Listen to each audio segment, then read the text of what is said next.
बोले भगवान श्री कृष्ण की जय। गुरु नारायण भगवान की जय। आज हम श्रीमद्भागवत महापुराण में स्कंद 6 के अध्याय 7 से शुरू करेंगे और ये वृत्रासुर की कथा है। ये अध्याय 7 से अध्याय 13 तक चलेगी। इसको 1 या 2 वीडियो में 3 में जितने में बन सकेगा उसको बनाएंगे। तो हम 7वें अध्याय से जो है स्कंद 6 के 7वें अध्याय से शुरू कर रहे हैं। ये 7वां अध्याय का शीर्षक है बृहस्पति जी के द्वारा देवताओं का त्याग और विश्व रूप का देवगुरु के रूप में वरण। राजा परीक्षित ने पूछा, भगवान देवाचार्य बृहस्पति जी ने अपने प्रिय शिष्य देवताओं को किस कारण त्याग दिया था? देवताओं ने अपने गुरुदेव का ऐसा कौन सा अपराध कर दिया था? आप कृपा करके मुझे बतलाइए। एक बार जो है बृहस्पति जी जो हैं, जो देवताओं के गुरु हैं, उनसे नाराज हो गए थे। तो ये राजा परीक्षित ने जो है सुखदेव जी से पूछा कि क्यों जो है ये नाराज हो गए थे और क्यों इन्होंने जो है देवताओं को त्याग दिया था। ये कहा कि हम तुम्हारे गुरु नहीं रहेंगे। श्री सुखदेव जी ने कहा, राजन, इंद्र को त्रिलोकी का ऐश्वर्य पाकर घमंड हो गया था। इस घमंड के कारण वे धर्म मर्यादा का, सदाचार का उल्लंघन करने लगे थे। एक दिन की बात है, वे भरी सभा में अपनी पत्नी सची के साथ ऊंचे सिंहासन पर बैठे हुए थे।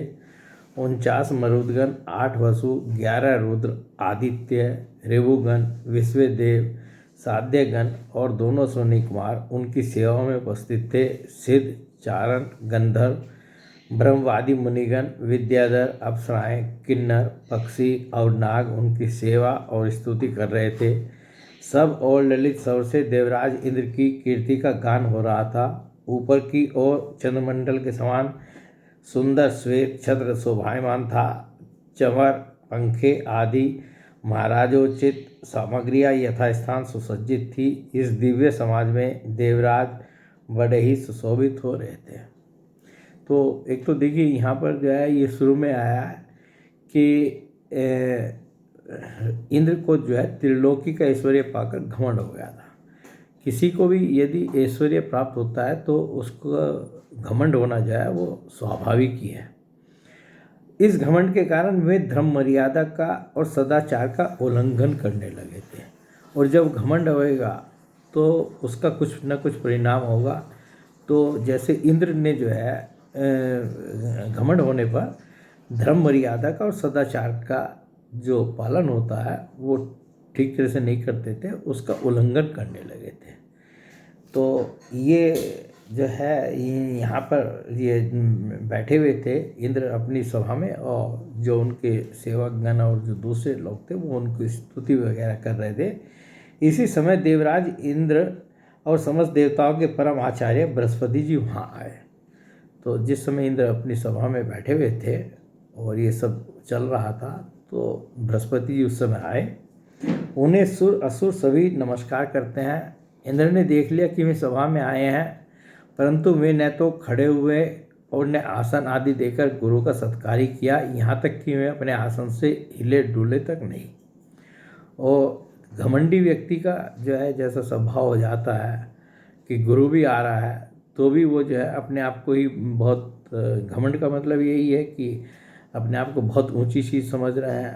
तो गुरु जी का भी सत्कार नहीं किया, और सत्कार तो क्या, वो अपने आसन से ना उठे, ना हिले डुले तक नहीं। त्रिकालदर्शी समर्थ बृहस्पति जी ने देखा कि यह ऐश्वर्य मद का दोष है। बृहस्पति जी से कौन सी बात छिपी थी? देवताओं के गुरु थे, तो उन्होंने देखा कि ऐश्वर्य मद का दोष है। बस में झटपट वहाँ से निकलकर चुपचाप अपने घर चले आए।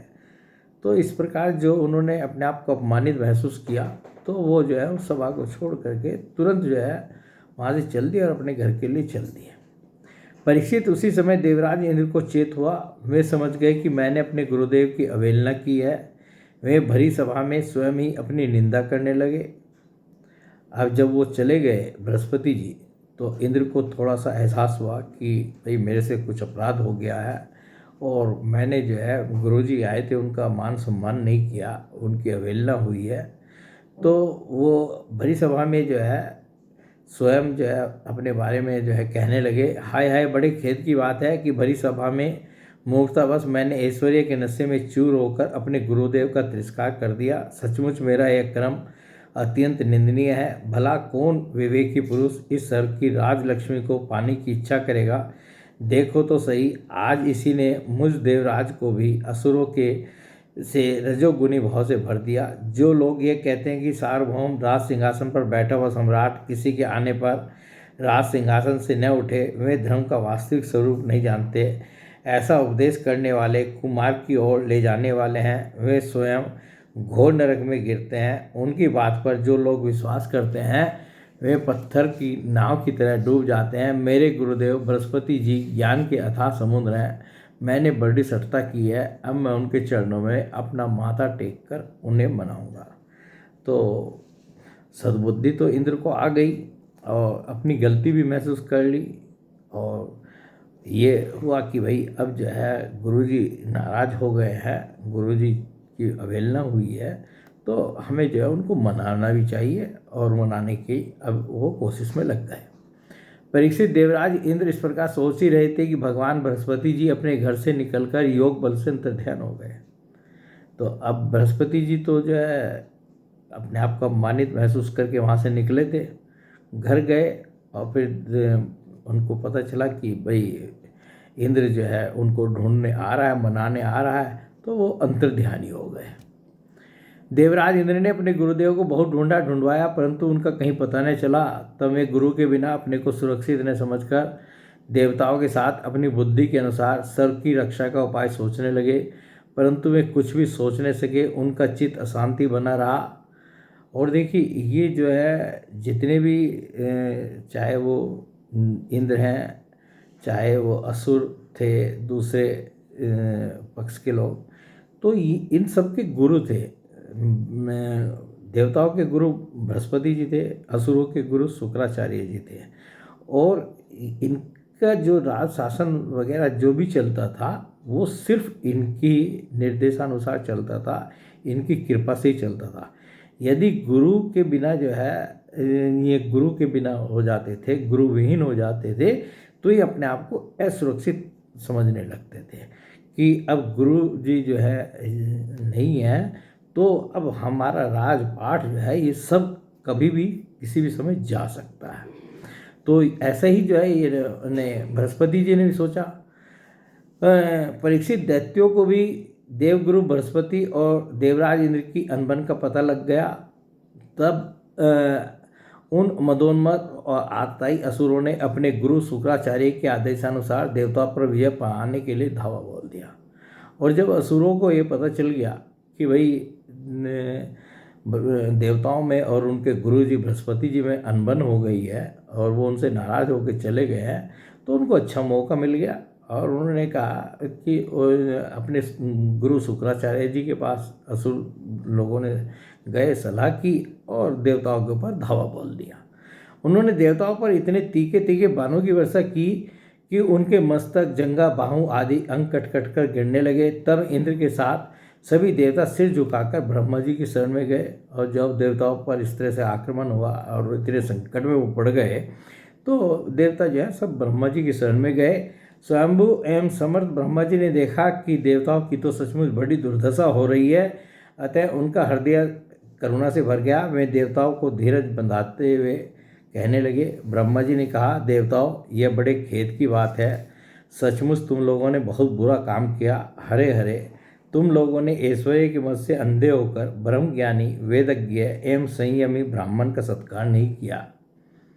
तो जो बात सही होती है वो हर व्यक्ति सही कहता है। तो जब देवता ब्रह्मा जी के पास पहुँचे, ब्रह्मा जी ने कहा, तुमने तो बहुत गलत काम किया, और तुम जो ऐश्वर्य के मद में अंधे हो गए, और तुमने अपने गुरु जी का जो है इस तरह से जो है अपमान किया।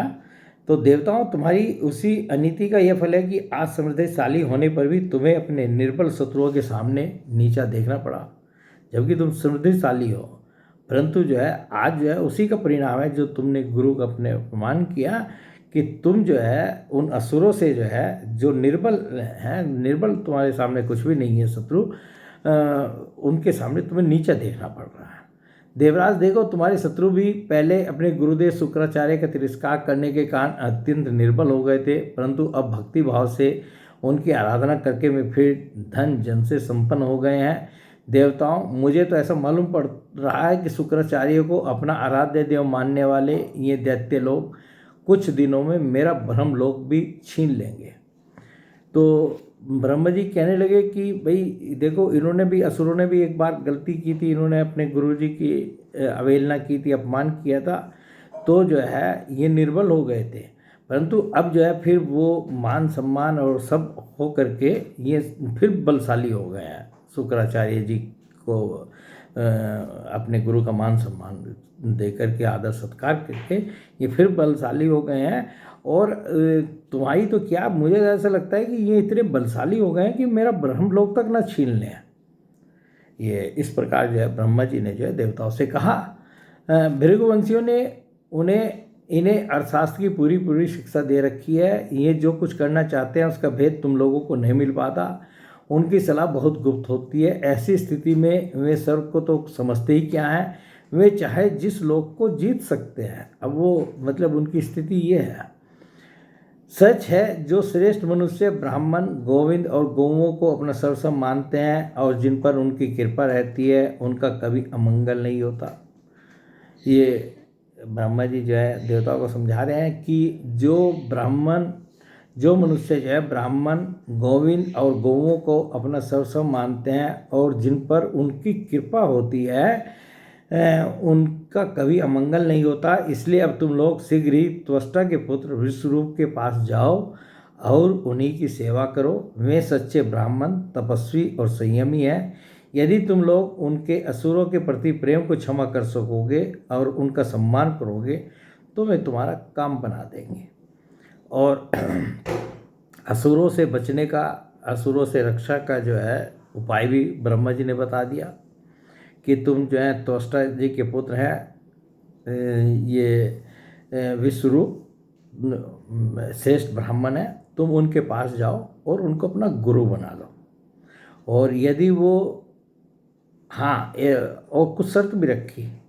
और देखो, वो जो है शर्त ये है कि विश्वरूप जो है वो असुरों के प्रति भी जो है अपना प्रेम रखते हैं, उसको तुम्हें क्षमा करना पड़ेगा। कि वो तुम ये देखोगे, ये समझ लोगे कि वो असुरों के प्रति भी प्रेम रखते हैं, तो उस बात को तुम्हें क्षमा करनी पड़ेगी। और जो है दूसरे क्या होगा, और यदि तुम उनका सम्मान करोगे, मान सम्मान उनको यदि तुम पूरा दोगे गुरु के रूप में, तो वे तुम्हारा काम बना देंगे। श्री सुखदेव जी कहते हैं, परीक्षित, जब ब्रह्मा जी ने देवताओं से इस प्रकार कहा तब उनकी चिंता दूर हो गई। वे त्वष्टा के पुत्र विश्वरूप ऋषि के पास गए। त्वष्टा जी जो है एक बहुत बड़े ऋषि थे, उन्हीं के पुत्र थे ये विश्वरूप। तो ये देवता जो है विश्वरूप ऋषि के पास गए और उन्हें हृदय से लगाकर यूँ कहने लगे, क्षमा करें। देवताओं ने कहा, बेटा विश्वरूप, तुम्हारा कल्याण हो। हम तुम्हारे आश्रम पर अतिथि के रूप में आए हैं। हम एक प्रकार से तुम्हारे पितर हैं, इसलिए तुम हम लोगों को क्षमा करें, इसलिए तुम हम लोगों की समयोचित अभिलाषा पूर्ण करो। जिन्हें संतान हो गई हो, उन सत्पुत्रों का भी सबसे बड़ा धर्म यही है कि वे अपने पिता तथा अन्य गुरुजनों की सेवा करें। फिर जो ब्रह्मचारी हैं उनके लिए तो कहना ही क्या है। वत्स आचार्य वेद की, पिता ब्रह्मा जी की, भाई इंद्र की और माता साक्षात पृथ्वी की मूर्ति होती है। ये जो है इंद्र जो है विष्णुदेव जी को कह रहे हैं। इसी प्रकार बहिन दया की, अतिथि धर्म की, अभ्यागत अग्नि की और जगत के सभी प्राणी अपने आत्मा की ही मूर्ति यानी आत्मस्वरूप होते हैं। पुत्र, हम तुम्हारे पितर हैं। इस समय शत्रुओं ने हमें जीत लिया है, हम बड़े दुखी हो रहे हैं। तुम अपने तपोबल से हमारा यह दुख, दारिद्र्य, पराजय टाल दो। पुत्र, तुम्हें हम लोगों की आज्ञा का पालन करना चाहिए। तुम ब्रह्मनिष्ठ ब्राह्मण हो, अतः जन्म से ही हमारे गुरु हो। हम तुम्हें आचार्य के रूप में वर्ण करके तुम्हारी शक्ति के अनायास ही शत्रुओं पर विजय प्राप्त कर लेंगे। पुत्र आवश्यकता पड़ने पर अपने से छोटों का पैर छू लेना भी निंदनीय नहीं है। वेद ज्ञान को छोड़कर केवल अवस्था बड़प्पन का कारण भी नहीं है। तो इस प्रकार जो है जाकर के उन्होंने, देवताओं ने जो है विश्वरूप से जो है अपना काम बनवाने के लिए जो है विनती की, प्रार्थना की और कहा कि भाई हम तुम्हारे पितर हैं और असुरों से हम इस समय बहुत दुखी हैं और जो है आप हमारी जो है हमारे गुरु बन जाइए, आचार्य बन जाइए और हमारी रक्षा कीजिए। श्री सुखदेव जी कहते हैं, परीक्षित, जब देवताओं ने इस प्रकार विश्वरूप से पुरोहिती करने की प्रार्थना की तब परम तपस्वी विश्वरूप ने प्रसन्न होकर उनसे अत्यंत प्रिय और मधुर शब्दों में कहा। विश्वरूप ने कहा, पुरोहिती का काम ब्रह्म तेज को छीन करने वाला है, इसलिए धर्मशील महात्माओं ने उसकी निंदा की है, किंतु आप मेरे स्वामी हैं और लोकेश्वर होकर भी मुझसे उसके लिए प्रार्थना कर रहे हैं। वैसे तो उन्होंने कहा कि देखिए पुरोहिती का काम जो है बहुत अच्छा काम नहीं है और लोग बाग जो है इसकी निंदा ही करते हैं कि ये पुरोहिती करता है, परंतु भाई आप जो है ये मेरे स्वामी हैं और लोकेश्वर होकर भी, भाई इंद्र तो देवताओं के हेड थे ही, मतलब उनके राजा थे देवताओं के, तो होकर भी मुझसे उसके लिए प्रार्थना कर रहे हैं। ऐसी स्थिति में मेरे जैसा व्यक्ति भला आप लोगों को कोरा जवाब कैसे दे सकता है? मैं तो आप लोगों का सेवक हूँ, आपके आज्ञाओं का पालन करना ही मेरा स्वार्थ है। तो उसके लिए जो है उन्होंने अपनी एक तरह से सहमति दे दी कि ठीक है, जो आप कह रहे हैं मैं आपकी सहायता करूँगा। देवगण, हम अकिंचन है, खेती कट जाने अथवा अनाज की हट उठ जाने पर उनमें से गिरे हुए कुछ दाने चुन लेते हैं और उससे अपने देव कार्य तथा पितृ कार्य संपन्न कर लेते हैं। लोकपालों, इस प्रकार जब मेरी जीविका चली रही है तब मैं पुरोहिती की निंदनीय वृत्ति क्यों करूं? उससे तो केवल वे ही लोग प्रसन्न होते हैं जिनकी बुद्धि बिगड़ गई है। जो काम आप लोग मुझसे कराना चाहते हैं वह निंदनीय है, फिर भी मैं आपके काम से मुंह नहीं मोड़ सकता, क्योंकि आप लोगों की मांग ही कितनी है, इसलिए आप लोगों का मनोरथ मैं तन मन धन से पूरा करूँगा। और साथ में फिर वही उनको लग रहा था कि भाई पुरोहिती का काम जो है गंदा काम है और हम तो संतोषी ब्राह्मण हैं, हमें कोई जो है किसी चीज़ की आवश्यकता भी नहीं है, किसी को भाई धन चाहिए, ये यश प्रतिष्ठा चाहिए तो वो इस पुरोहिती का काम को जो है करे, परंतु आप लोग आए हैं और जो है मैं आपको मना नहीं करूँगा, मना नहीं कर सकता, तो मैं आप लोगों का काम जो है जरूर करूँगा और तन मन धन से जो भी मेरा से हो सकेगा मैं आपका मनोरथ पूर्ण करूँगा। श्री सुखदेव जी कहते हैं, परीक्षित, विश्वरूप बड़े तपस्वी थे। देवताओं से ऐसी प्रतिज्ञा करके उनके वर्ण करने पर मैं बड़ी लगन के साथ उनकी पुरोहिती करने लगे। यद्यपि शुक्राचार्य ने अपनी नीति बल से असुरों की संपत्ति सुरक्षित कर ली थी, फिर भी समर्थ विश्वरूप ने वैष्णवी विद्या के प्रभाव से उनसे वह संपत्ति छीनकर देवराज इंद्र को दिला दी। तो विश्वरूप ने अपना काम शुरू कर दिया और जो है जो इन्होंने असुरों ने जो है उनकी संपत्ति छीन ली थी वो जो है देवराज इंद्र को दिला दी। राजन, जिस विद्या से सुरक्षित होकर इंद्र ने असुरों की सेना पर विजय प्राप्त की थी उसका उदार बुद्धि विश्वरूप ने ही उन्हें उपदेश दिया था। तो राजा वो सुखदेव जी जो है राजा परीक्षित को बतला रहे हैं कि देखो, जिस विद्या से सुरक्षित होकर इंद्र ने असुरों की सेना पर विजय प्राप्त की थी, तो कोई एक विद्या थी ऐसी जिससे कि इंद्र जो है सुरक्षित हो गए थे और उससे जो है इंद्र ने असुरों की सेना पर आक्रमण किया और उससे विजय प्राप्त की। उसका उदार बुद्धि ये कह रहे हैं कि उसका उपदेश जो है इंद्र को विश्वरूप ने ही दिया था। और वो क्या उपदेश है? वो नारायण कवच का उपदेश है। और नारायण कवच का उपदेश वैसे हम जो है अलग से एक वीडियो में बना करके पूरा पढ़ चुके हैं।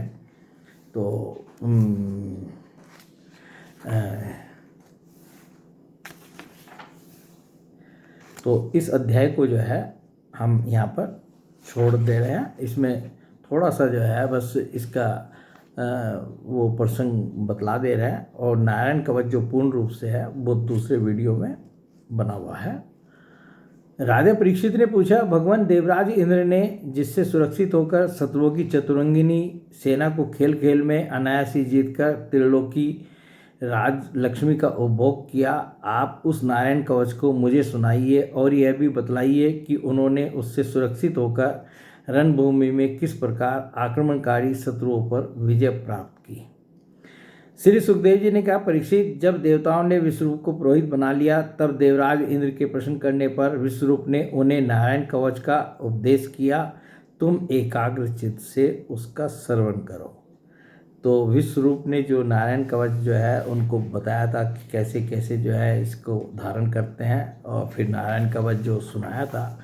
और इस नारायण कवच में जो है मुख्य रूप से भगवान के अवतारों का जो है वर्णन हुआ है कि भगवान का कौन सा अवतार जो है वो स्मरण करके जो है अपने अंगों की जो है उसमें रक्षा करें, किस समय जो है कौन से भगवान जो है जो अवतरित हुए हैं, भगवान ने जो अवतार लिए हैं उसमें जो है कौन से भगवान जो है हमारी रक्षा करें। तो ये पूरे अपने शरीर को जो है वो सब मंत्रों से जो है उसको धारण करके फिर नारायण कवच का ये पाठ करें। तो इससे जो है ये पूरा का पूरा विस्तार से जो है विश्वरूप ने इंद्र को बताया था, जिसको कि हम पढ़ चुके हैं। अच्छा, अब ये 9वां अध्याय जो है इसमें आगे चल रहे हैं।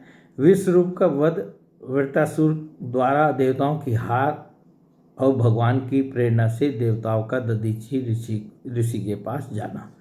श्री सुखदेव जी कहते, परीक्षित, हमने सुना है कि विश्वरूप के 3 सिर थे। वे एक मुंह से सोमरस तथा दूसरे से सूरा पीते थे और तीसरे से अन्न खाते थे।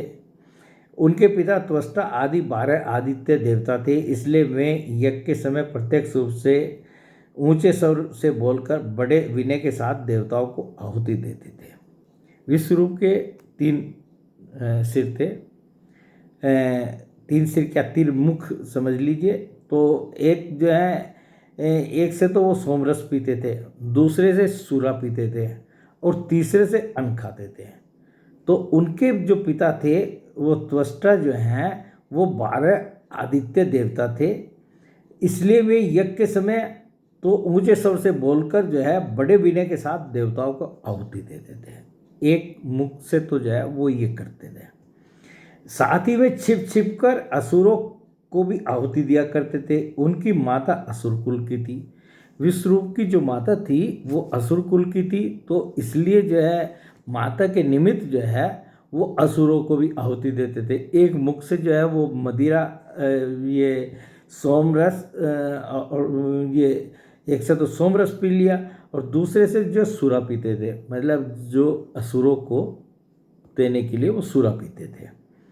असुरों को भी आहुति दिया करते थे। उनकी माता असुर कुल की थी, इसलिए मातृ स्नेह के वशीभूत होकर यज्ञ करते समय इस प्रकार असुरों को भाग पहुंचाया करते थे। देवराज इंद्र ने देखा कि इस प्रकार वे देवताओं का अपराध और धर्म की ओट में कपट कर रहे हैं। इससे इंद्र डर गए और क्रोध में भरकर उन्होंने बड़ी फुर्ती से उनके 3 सिर काट लिए। तो देवराज इंद्र को इस बात का पता चल गया कि भैया ये तो जो है एक से तो देवताओं के लिए जो है ये वो सोमरस पीते हैं और दूसरे देवता वो असुरों को भी ये जो है ये सूरा पिलाते हैं, मतलब उन देवताओं का असुरों का भी कल्याण करते हैं। तो इंद्र को बड़ा क्रोध आया और उसने जो है, जबकि इनके गुरु थे विश्वरूप जो है, इंद्र ने जो है उनके 3 सिर एक साथ काट लिए। विश्वरूप का सोमरस पीने वाला सिर पपिया, सुरापान करने वाला गोरैया और अन्न खाने वाला तीतर हो गया। इंद्र चाहते तो विश्वरूप के वश से लगी हुई हत्या को दूर कर सकते थे, परंतु उन्होंने ऐसा करना उचित न समझा, वरन हाथ जोड़कर उसे स्वीकार कर लिया। अब ब्रह्महत्या जो है की इंद्र ने, तो ब्रह्महत्या उनके पीछे लग गई इंद्र के। और जो है ये कह रहे हैं कि यदि इंद्र चाहते तो उस ब्रह्महत्या मतलब उनका कुछ ना बिगाड़ पाती, परंतु उन्होंने हाथ जोड़कर उसे स्वीकार कर लिया तथा 1 वर्ष तक उससे छूटने का कोई उपाय नहीं किया तदंतर सब लोगों के सामने अपनी शुद्धि प्रकट करने के लिए उन्होंने अपनी ब्रह्म हत्या को 4 हिस्सों में बांटकर पृथ्वी, जल, वृक्ष और स्त्रियों को दे दिया। परीक्षित, पृथ्वी ने बदले में यह वरदान लेकर कि जहाँ कहीं गड्ढा होगा वह समय पर अपने आप भर जाएगा, इंद्र की ब्रह्म हत्या का चतुर्थांश स्वीकार कर लिया। वही ब्रह्म हत्या पृथ्वी में कहीं कहीं ऊसर के रूप में दिखाई पड़ती है। दूसरा चतुर्थांश वृक्षों ने लिया। उन्हें यह वर मिला कि उनका कोई हिस्सा कट जाने पर फिर जम जाएगा। उनमें अब भी गोंद के रूप में ब्रह्म हत्या दिखाई पड़ती है। स्त्रियों ने यह वर पाकर कि वे सर्वदा पुरुष का सहवास कर सकें, ब्रह्म हत्या का तीसरा चतुर्थांश स्वीकार किया। उनकी ब्रह्म हत्या प्रत्येक महीने में रज के रूप में दिखाई पड़ती है। जल ने यह वर पाकर कि खर्च करते रहने पर भी निर्झर आदि के रूप में तुम्हारी बढ़ती ही होती रहेगी, ब्रह्म हत्या का चौथा चतुर्थांश स्वीकार किया। फेन, बुदबुद आदि के रूप में वही ब्रह्म हत्या दिखाई पड़ती है। अतएव मनुष्य उसे हटाकर जल ग्रहण किया करते हैं। विश्वरूप की मृत्यु के बाद उनके पिता त्वष्टा, हे इंद्र शत्रु, तुम्हारी अभिवृद्धि हो और शीघ्र से शीघ्र तुम अपने शत्रु को मार डालो। अब जब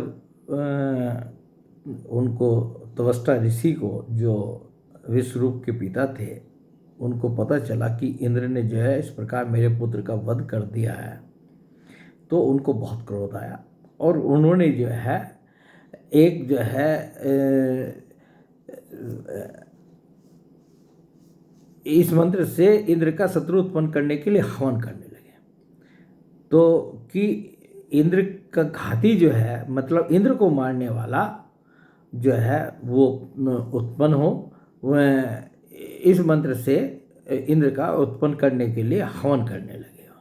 यज्ञ समाप्त होने पर अनवार्य पचन नामक अग्नि यानी दक्षिणाग्नि से एक बड़ा भयावना दैत्य प्रकट हुआ और उस अग्नि से जो है जब उन्होंने हवन किया इंद्र को मारने वाले को पैदा करने के लिए, तो उससे एक बड़ा भारी जो है दैत्य उत्पन्न हुआ।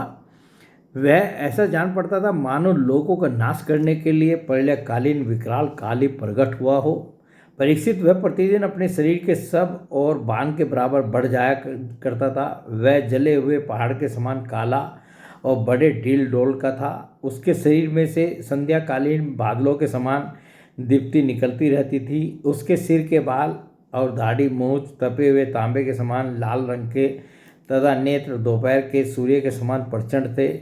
चमकते हुए 3 नोकों वाले त्रिशूल को लेकर जब वह नाचने, चिल्लाने और कूदने लगता था, उस समय पृथ्वी कांप उठती थी और ऐसा जान पड़ता था कि उस त्रिशूल पर उसने अंतरिक्ष को उठा रखा है। वह बार बार जम्भाई लेता था। इससे जब उसका कंदरा के समान गंभीर मुख खुल जाता, तब जान पड़ता कि वह सारे आकाश को पी जाएगा, जीभ से सारे नक्षत्रों को चाट जाएगा और अपनी विशाल एवं विकराल दाढ़ों वाले मुंह से तीनों लोकों को निगल जाएगा। उसके भयावने रूप को देखकर सब लोग डर गए और इधर उधर भागने लगे। तो त्वष्टा जी ने जो है हवन करके इंद्र को मारने वाला जो है एक भयानक जो है वो पुरुष प्रकट हुआ। तो उसका जो ये भयावनेपन का जो वर्णन था वो हमने सुना और यही इसी का नाम जो है वृत्रासुर हुआ है। परीक्षित, त्वष्टा के तमोगुनी पुत्र ने सारे लोगों को घेर लिया था। इसी से उस पापी और अत्यंत क्रूर पुरुष का नाम वृत्रासुर पड़ा। बड़े बड़े देवता अपने अपने अनुयायियों के साथ एक साथ ही उस पर टूट पड़े तथा अपने अपने दिव्य अस्त्र शस्त्रों से प्रहार करने लगे, परंतु वृत्रासुर उनके सारे अस्त्र शस्त्रों को निगल गया। कितना भयानक था, कितना शक्तिशाली था वो। अब तो देवताओं के आश्चर्य की सीमा न रही, उनका प्रभाव जाता रहा। वे सब के सब दीनहीन और उदास हो गए और एकाग्र से अपने हृदय में विराजमान आदि पुरुष श्री नारायण की शरण में गए। तो उन्होंने देखा देवताओं ने कि भाई ये इससे तो हम पार नहीं पा सकते, इसको हम नहीं जीत सकते। तो सब देवता जो है मिलकर के भगवान की शरण में गए।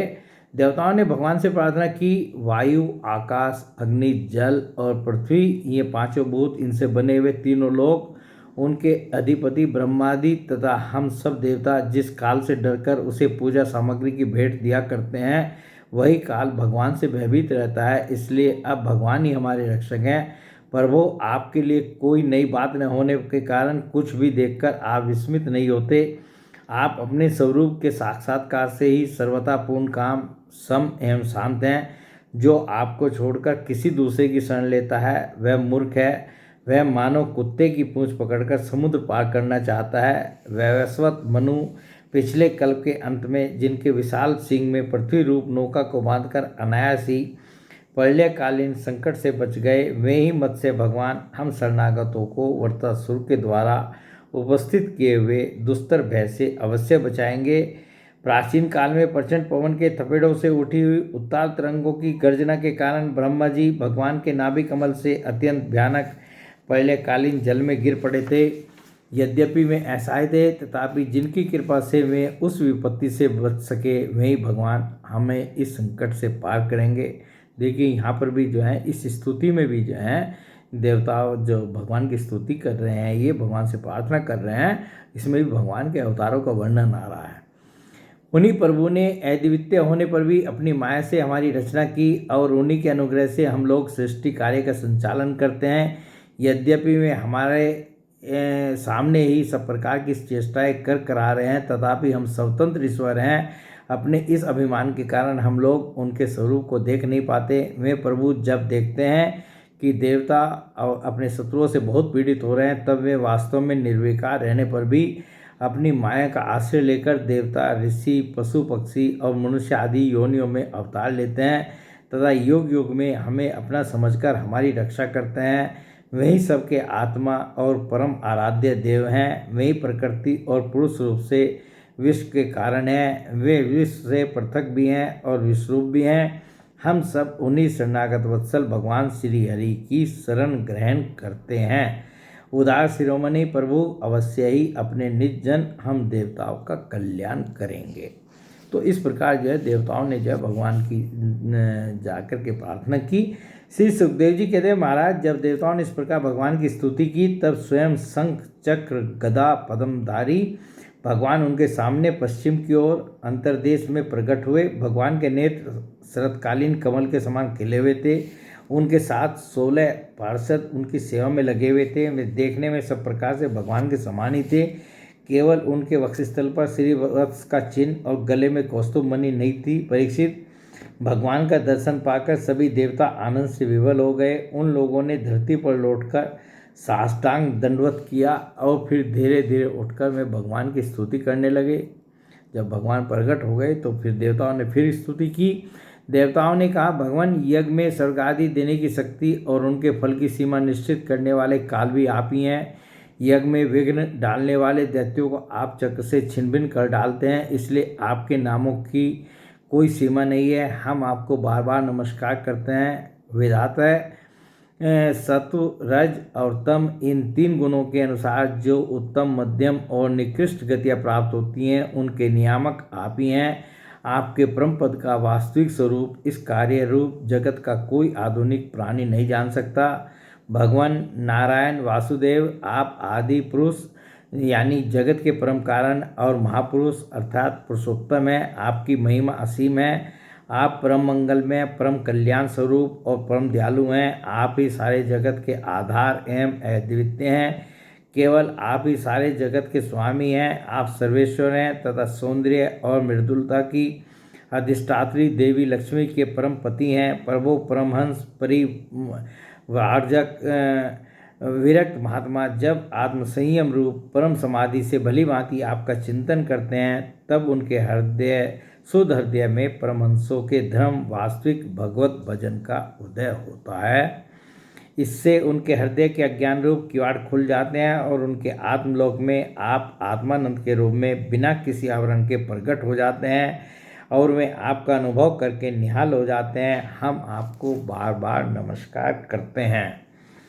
भगवान, आपकी लीला का रहस्य जानना बड़ा ही कठिन है, क्योंकि आप बिना किसी आश्रय और प्राकृत शरीर के हम लोगों के सहयोग की अपेक्षा न करके निर्गुण और निर्विकार होने पर भी स्वयं इस सगुण जगत की सृष्टि, रक्षा और संहार करते हैं। भगवान, हम लोग यह भी ठीक नहीं समझ पाते कि सृष्टि क्रम में आप देवदत्त आदि किसी व्यक्ति के समान गुणों के कार्य रूप इस जगत में जीव रूप से प्रकट हो जाते हैं और कर्मों के अधीन होकर अपने किए अच्छे बुरे कर्मों का फल भोगते हैं। अथवा आप आत्माराम, शांत स्वभाव एवं सबसे उदासीन साक्षी मात्र रहते हैं तथा सबको समान देखते हैं।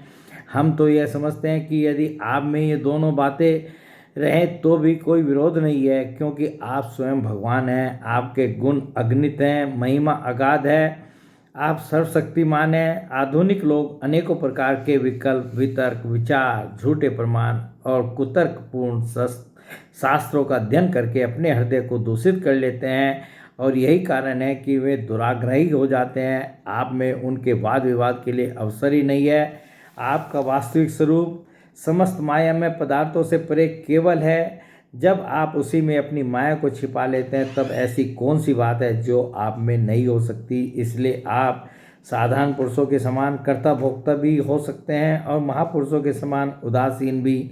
इसका कारण यह है कि न तो आप में कर्तृत्व भोक्तत्व है और न तो उदासीनता ही। आप तो दोनों से विलक्षण अनिवर्चनीय हैं। जैसे एक ही रस्सी का टुकड़ा भ्रांत पुरुषों को सर्प, माला, धारा आदि के रूप में प्रतीत होता है, किंतु जानकार को रस्सी के रूप में, वैसे ही आप भी भ्रांत बुद्धि वालों को कर्ता भोक्ता आदि अनेक रूपों में दिखते हैं और ज्ञानी को शुद्ध सच्चिदानंद के रूप में। आप सभी की बुद्धि का अनुसरण करते हैं।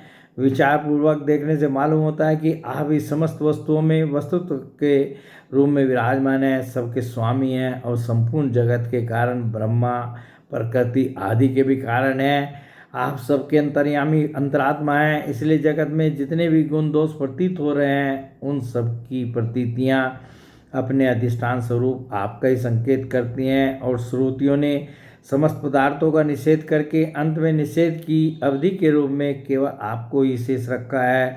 मधुसूदन, आपकी अमृतमयी महिमा रस का अनंत समुद्र है। उसके नन्हे से सीकर का भी अधिक नहीं। एक बार भी स्वाद चख लेने से हृदय में नित्य निरंतर परमानंद की धारा बहने लगती है। उसके कारण अब तक जगत में विषय भोगों के जितने भी लेस मात्र प्रतीति मात्र सुख का अनुभव हुआ है या परलोक आदि के विषय में सुना गया है, वह सब का सब जिन्होंने भुला दिया है। समस्त प्राणियों के परम प्रियतम हितैषी स्वर्ग और सर्वात्मा आप ऐश्वर्य निधि परमेश्वर में जो अपने मन को नित्य निरंतर लगाए रखते और आपके चिंतन का ही सुख लूटते रहते हैं, वे आपके अनंत प्रेमी परम भक्त पुरुष ही अपने स्वार्थ और परमार्थ में निपुण हैं। मधुसूदन, आपके में प्यारे और सुवर्त भक्तजन भला आपके चरण कमलों का सेवन कैसे त्याग सकते हैं, जिससे जन्म मृत्यु रूप संसार के चक्कर से सदा के लिए छुटकारा मिल जाता है। प्रभो, आप त्रिलोकी के आत्मा और आश्रय हैं। आपने अपने 3 पगों से सारे जगत को नाप लिया था और आप ही तीनों लोकों के संचालक हैं। आपकी महिमा त्रिलोकी का मन हरण करने वाली है, इसमें संदेह नहीं कि दैत्य, दानव आदि असुर भी आपकी ही विभूतियाँ हैं। तथापि यह उनकी उन्नति का समय नहीं है। यह सोचकर आप अपनी योग माया से देवता, मनुष्य, पशु, नरसिंह आदि मिश्रित और मत्स्य आदि जलचरों के रूप में अवतार ग्रहण करते और उनके अपराध के अनुसार उन्हें दंड देते हैं। दंडधारी प्रभो, यदि जचे तो आप उन्हीं असुरों के समान इस वर्तासुर का भी नाश कर डालिए। तो अब अपनी स्तुति में जो है, अपनी प्रार्थना में भगवान से जो है, जो उनका मुख्य उद्देश्य है वो निवेदन किया कि जो ये वर्तासुर जो है पैदा हुआ है त्वष्टा जी इनके हवन से इसका विनाश कर डालिए। भगवान, आप हमारे पिता, पितामह सब कुछ हैं। हम आपके निज जन हैं और निरंतर आपके सामने सिर झुकाए रहते हैं। आपके चरण कमलों का ध्यान करते करते हमारा हृदय उन्हीं के प्रेम बंधन से बंध गया है।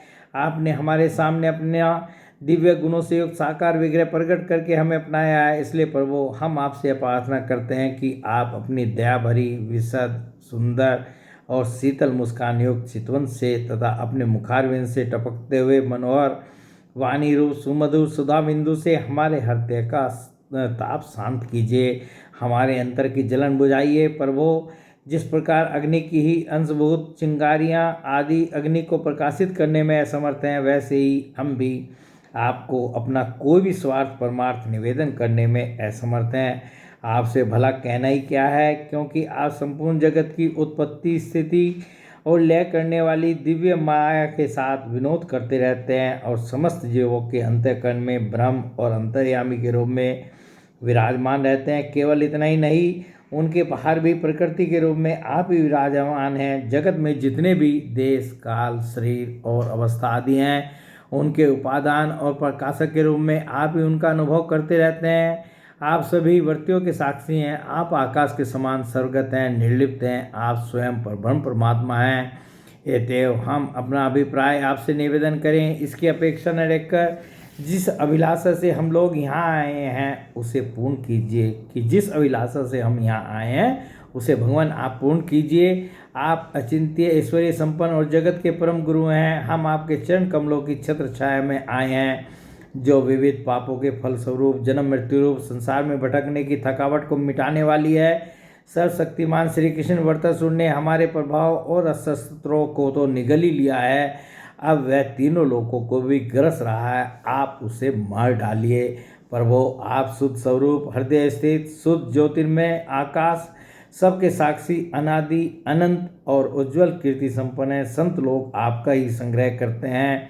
संसार के पथिक जब घूमते घूमते आपकी शरण में आप पहुँचते हैं, तब अंत में आप उन्हें परमानंद स्वरूप अभिष्ट फल देते हैं और इस प्रकार उनके जन्म जन्मांतर के कष्ट को हर लेते हैं। प्रभु, हम आपको नमस्कार करते हैं।